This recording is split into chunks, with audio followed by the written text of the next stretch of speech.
kind to animals that soil the nest and screw it up. It's called overshoot and collapse.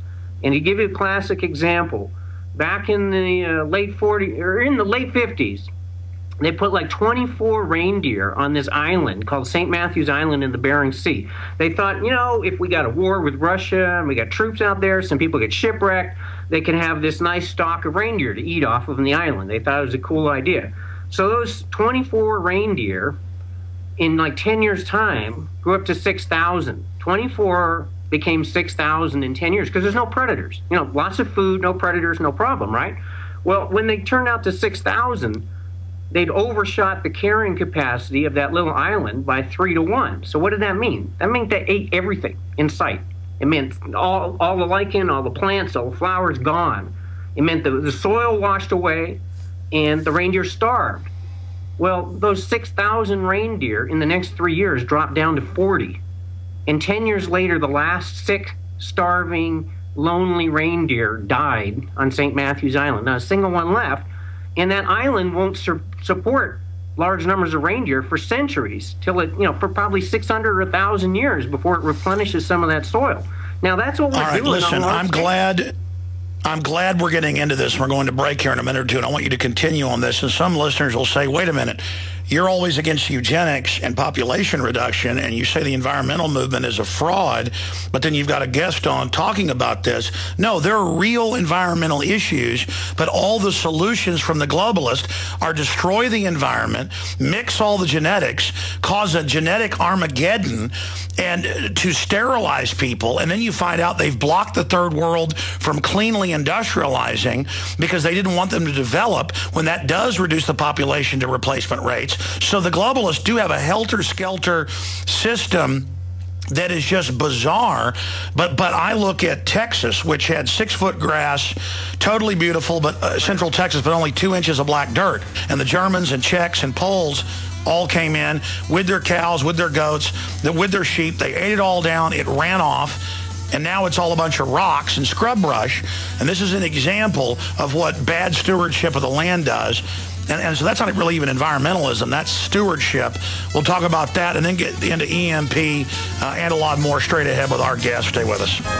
All right, I got like 20 questions to ask our guest, and coming up about 20 minutes in the next hour, I'll give the phone number out and take calls for our guest in the last 40 minutes or so.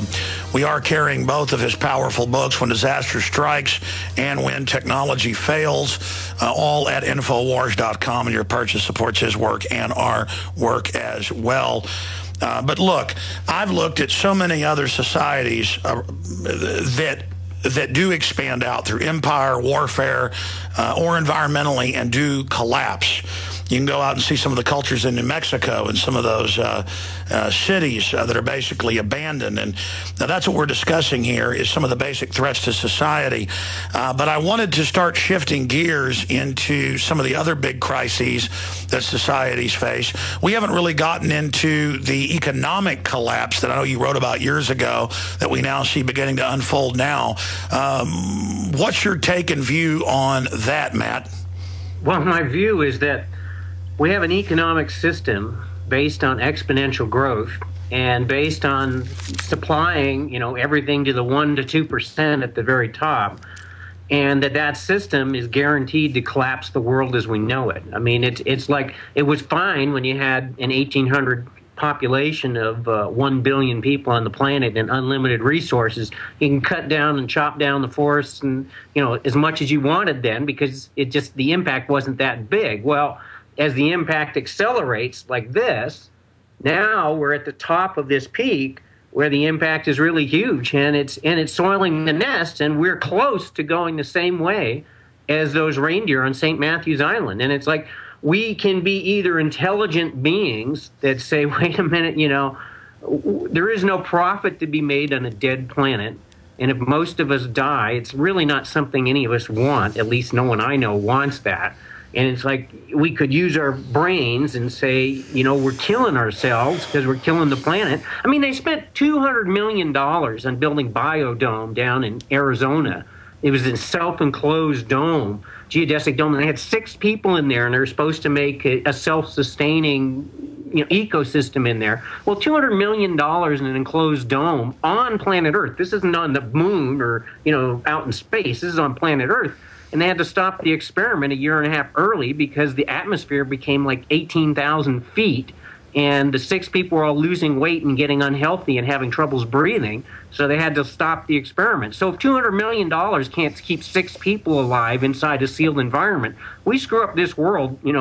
It's like the Titanic. Even if you're in first class, if it goes down, it's going down. And the life raft just aren't going to get you off this planet. At least none that I know of. Very well said. I premiered a documentary that I'm going to show again this next Sunday in Orlando. And we titled it New World Order, Diary of Madmen. And it shows in the 60s detonating hundreds of hydrogen bombs in the upper atmosphere. And the generals say, we were trying to blow holes in the atmosphere, and we thought it might ignite the Earth's atmosphere. I mean, these are crazy people.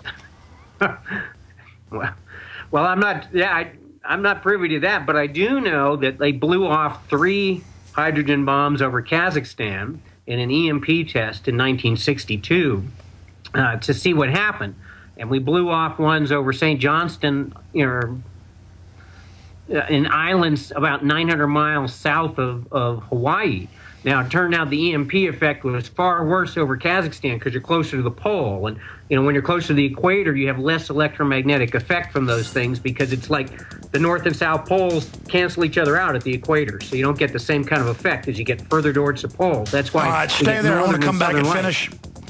I want to finish that when we come back in 1 minute, but I'm not kidding. It's actually a documentary called Trinity that was on the Discovery Channel, voiced by Shatner, and it shows them detonating these in the upper atmosphere and then firing them out into space, trying to, quote, open a path in the Van Allen radiation belt.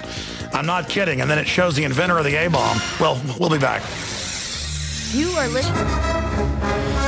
All right, author of When Disaster Strikes and When Technology Fails, Matt Stein is our guest. I'll be giving the phone number out in the next segment. This is a short segment, long segment coming up. You were getting into an EMP test and detonating devices in the atmosphere to test it.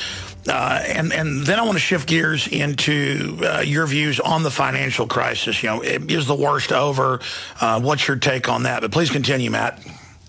Well, when they blew the EMP test over Kazakhstan, I guess they figured Kazakhstan's kind of like Okies. They didn't care, and they had a whole bunch of generators on site. The military did, because they figured it was going to fry the local grid. Well, it actually induced so much energy in a power line that was 600 miles long, and this line was buried 2 meters, 6 feet underground. And it put so much energy into that power line that was buried underground, which you think should protect it, that it burned down the power station 600 miles away. And it fried most of those power generators that were on site, most of the backup military generators on site. Now, this was in the days before microelectronics. So in general, those electronics of that day are considered 100 times to 1,000 times more EMP resistant than modern electronics with chips that are far more sensitive to destruction from EMP, from electromagnetic pulse. Well, if you extend that result from that test, then you'd say, okay, if we did an EMP today with modern electronics, well, it's going to fry all the control systems and the grid anywhere around all the nuclear plants. So if you've got a little teeny suitcase bomb, small bomb, and someone buys a Scud missile in the black market and blows it off over northeastern United States, well, you get about a 500-mile diameter circle where it's going to cook most of the important electronics. Now, your personal electronics, your cars, most of those, contrary to popular opinion, they're going to work. But like you mentioned in the last show, you're talking grid collapse, infrastructure collapse, and so who cares if your car is working? You won't have gas, you won't be able to pump gas, you won't be able to refine gas, you won't have that. But the worst part is that those same backup sources of cooling systems and control systems for the nuclear plants that failed when the tsunami wiped them out after the earthquake in Japan that caused Fukushima to go, those things are going to fail all over the place. Now, we got 37% of all Americans living within 50 miles of a nuclear reactor. So if we had an EMP within that circle of influence of the EMP, most of the reactors are probably going to cook and start melting down within a few hours at most after that EMP. Now, Solar storms. What about the chain reaction? What about the chain reaction issue of, like we see one power station go down on the East Coast and then half the East Coast loses power? I mean, if you do have a 50-mile area that loses it, couldn't that cause chain reactions? Oh, well, you're not talking 50 mile. You're talking 500 mile. Now, think about it. In the East Coast, the giant 2003 Northeast blackout, 50 million people. What was it caused by? Oh, terrorists? No. EMP? No. Killer trees. They had killer trees in Ohio. And the power line sagged into some killer trees and shorted out, and that caused a cascading failure. Now, if a few killer trees can cause a cascading failure to take out power to 50 million people, what do you think an EMP that fries the infrastructure over a 500 square mile distance? Obviously, the cascading effect is going to go much further. It's going to take a long time for the other parts of the country to disconnect from this huge area affected by the EMP and get itself back up and running. But meanwhile, the area that's really cooked, well, it's cooked for a long period of time, because when only 13 of the major power transformers cooked in 2003 solar storm in South Africa, they had to do rolling blackouts throughout the country for an entire year after that, because these things are so expensive. They're 20 million bucks a piece, tens of millions. They're like 300 tons, and they're 3 years to buy a single one. They're all custom designed. So if all of a sudden you buy a bunch with an EMP, you're screwed for it'll be years to replace those parts. All right, we're going to come right back. I want to continue with that and other big threats, and then phone calls straight ahead with Matt Stein, our guest. His books are both available at Infowars.com and bookstores everywhere. Stay with us, Prisonplanet.tv. A little over a year ago. Well, we had him on a few weeks ago, and I wanted to have him back up so we could take some phone calls and get more into threats that he's researched that our society faces. You know, I told folks that we go to war with Iraq, and I was called a fearmonger.